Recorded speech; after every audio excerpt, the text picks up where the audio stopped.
All right, so we're alive in this world. God made the heavens, the earth, the man, all the beasts, all the creeping things, the water, the land, the air you breathe, everything.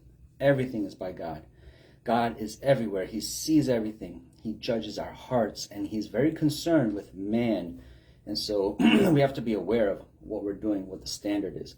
We have to be aware of idols in our hearts because God points to that. He points to that. He points to himself, and then he points to the competition. He points at that. You got that right there. That's keeping you from knowing the truth, from seeing God. People complain they can't see God, and it's going to be easy to diagnose why. It's because of that. He's going to point at that right there. He's going to tell you, let you know, it's right there. That thing right there. He's going to point it out, and your response will open the door to God or close the door. Right? You're going to be seared in your conscience, God says. The more you do that, the more you say, no, it's not. No. And you get counsel from people, and we have that in other scenarios and examples, right? Then that's not of God. Things that you've been told the truth, and you say, no, it's not that. It's not. Where we deny the truth, where we do not agree, where we have our own opinions, our own ideas, and we stick to it, but it's wrong. We have the ultimate counselor, the final judge. He has the final say, and we have to let him have the final say. Elijah, he said, let the God that answers by fire be God.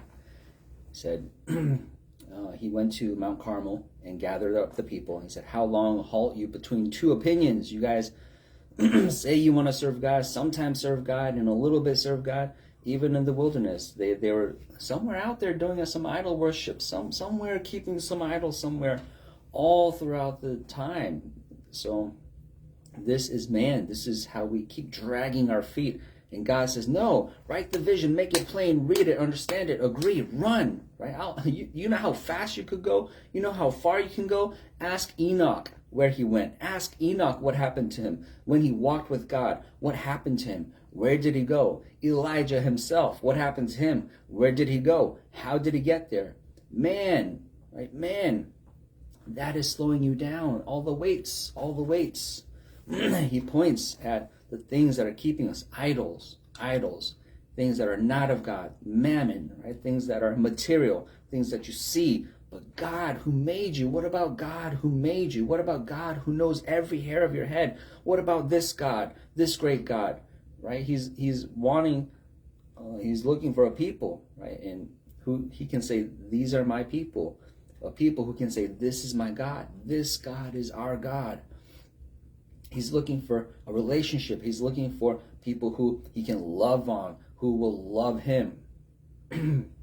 There are certain parts of the Bible people will not quote where God says, no, I will forsake you. I will forsake you. There's also verses where he says, I will never forsake you. So what's going on? Right?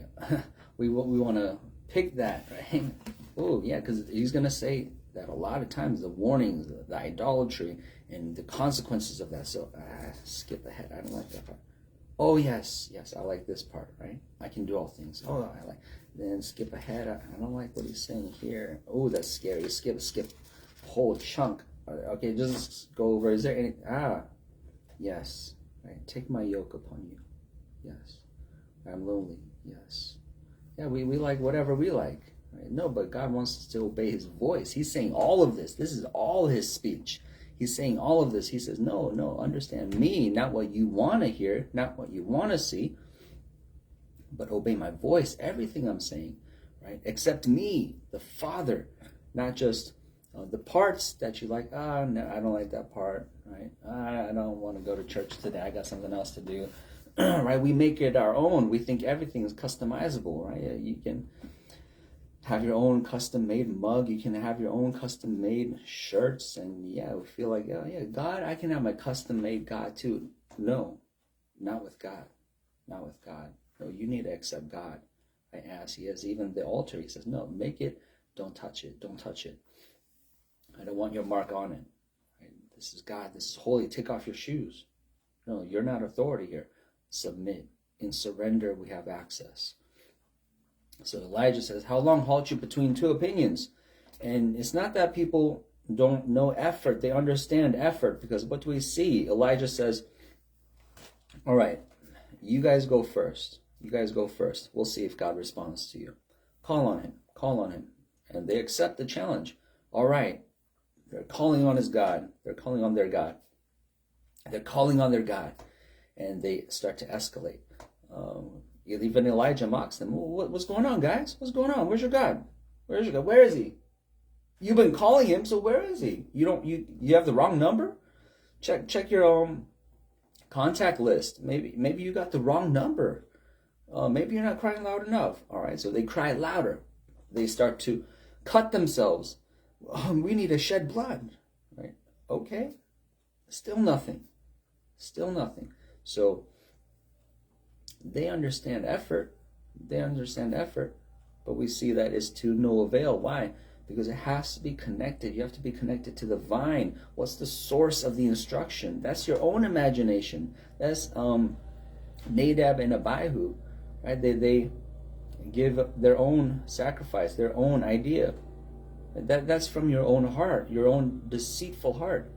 There's a way, right, that man thinks this is life, but it's death.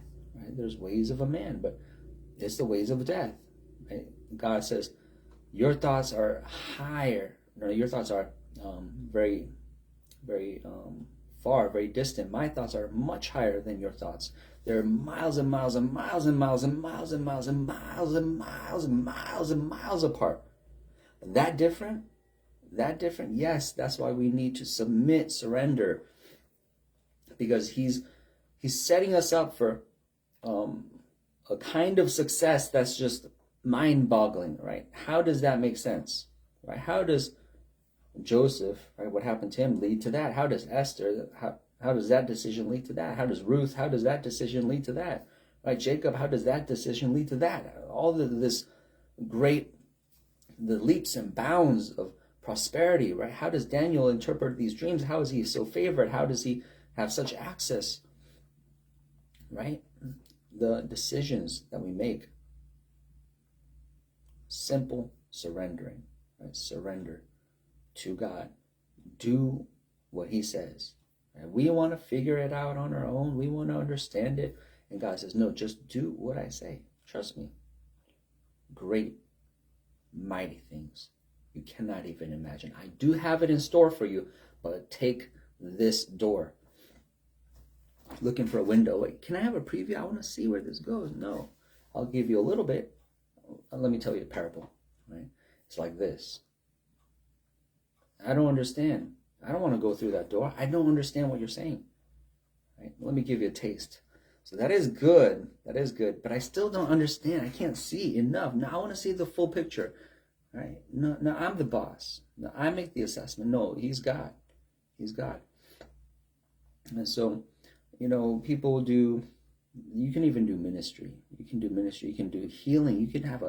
You can work and walk in the miraculous of healing. But if you have not surrendered to God, you could say, I have an idea. I have an idea about ministry. I have a design. I have an idea of the future, of what I want this to look like. Is that what God said, though? Is that what God said, though? Did God give you that? Right? Be careful. How committed are you to it? Because, God might tell you, hey, no, it's actually this. But if you're so committed to your own ways, your own idea, your own dreams, your own passion, you want to find out yourself. And God gave you this gift of healing. Be healed. You're healed. Oh, wow, people are going to celebrate you. But God has to celebrate you. God has to say, yes, that's what I told you to do. But at some point, if you veer off, even with that miraculous gift, you could heal. But your doctrine could start to go off because your heart is not surrendered to God. So you're drifting. You're going in a different way. You're going to become the Titanic, big at the bottom of the ocean. Right? You didn't make it. You didn't make it. Big, strong, but you didn't make it. There's icebergs. There's things in the ocean, in the water. There's things you can't see in the vast area in nighttime. How are you going to go? There's no light in you. You're going to stumble. In the daytime, you can walk. You got light. You got God. You got him shining upon you, his face turned towards you, the blessings of God, the favor of God, only for those who surrendered their heart, who surrender. Right? We're fighting with God. We're fighting with God. We're fighting with God. I like that. I'll do that. That, no. But I still want this. I still want that. I like this part of you, God. But no, not that. Right? No. And God keeps telling us, your whole heart, man, your whole heart. No, everything you got. All your ways. Surrender it all to me. And I get it. I get it. I hear what you're saying. How about 90%? No. Your whole heart. That's not changing. That's not non-negotiable. Your whole heart, right? Love me with all your soul, all your mind, all your strength. I know, I hear you, God. I know you want all 100%. How about we meet at final deal, 99%. Come, give me one. Just let me keep one. We're doing that with God. Right? I'll go a little further. You can frustrate God. You can frustrate God. He can say, oh, fine, have a king. Right? Yes, we got what we want. That's not what we wanted. Right? Yeah, you asked for it. Quails. Give them quails. Right? Yay, we got what we want. Oh, that's not what we want. Oh, you're dead. You're dying. It gave you a disease. That's not what we asked for. We didn't say quails with disease. So we don't know what we're asking for. That's always what we're asking for. God, this. What I want. And you don't hear yourself. You're asking, give me this with disease. I want that with disease. I want to be rich and famous with disease. And so that's what you see. That's what you see in the world. That's what you see people out there in the world.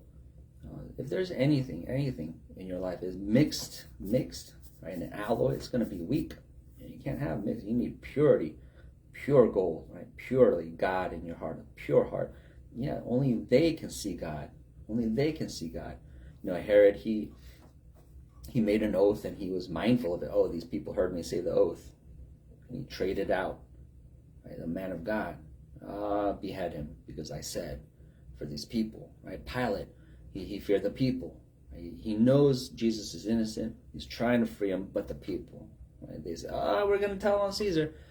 Okay, so, yeah, give them Barabbas, give them a robber, release the robber, right? The thief, the criminal into their midst. Here, I'll release this to you. Get this release, right? That's yours. You asked for it. So that's among you. And crucify Jesus, reject Jesus. Right? And Pilate, he knew better, but he submitted to that. The people, mindful of people. Some people have feeding ministries, right? What's more important, glorifying God or saving souls? Some people get their priorities wrong. And no, it's about saving souls over glorifying God. So even if it's at the cost of God's glory, you're going to do that? Yeah, because it's saving souls. Yeah, because it's feeding people. And so, yeah, what makes you different than people who don't believe and do that, who do it in another name, in a name of another God, who forsake God. And so they're found in that same place, forsaken by God, because they forsook God. So God is looking for those who can lay down everything, right? Molded. You have to be a man made by God. Right? You have to let God make you. You have to be moldable, shapeable. And so most people, they refuse. No, I have opinions. I can do it. I'm going to make myself. I don't need all that help. I don't need that depth of help. That's too much. Right? Give me the steering wheel. All right. And so God is looking for surrender. He gives power to those who surrender. It doesn't make sense in our minds, right? No, we think I have to withhold, or else I won't have power. No, give it all up. Then, right? Not by might, but by the Spirit of the Lord. So we can't have idols. We can't have anything else in our hearts. And so, yeah, you might experience God coming against you, but it's not to spite you. He's trying to make roads. You have to cut down some trees to make roads. Don't get angry. Right? He's not against you. He's making something. But you got to let him. You got to let him. You got things in the way. Let God tell you. Let God identify. And let yourself agree. Oh, that is in the way. You have to agree with God, or else you can't walk together with God. You have to agree. That's in the way. That's in the way. That's things growing in you. That's things you identify with. Agree, and that can be chopped down. Roads can be made. You can start going places. You can have a kingdom. But it's going to take destruction of yourself, your old self. And God is working that if you let him. So allow God, let God. He's got a mighty work he wants to do, even through you, if you let it. In Jesus' name.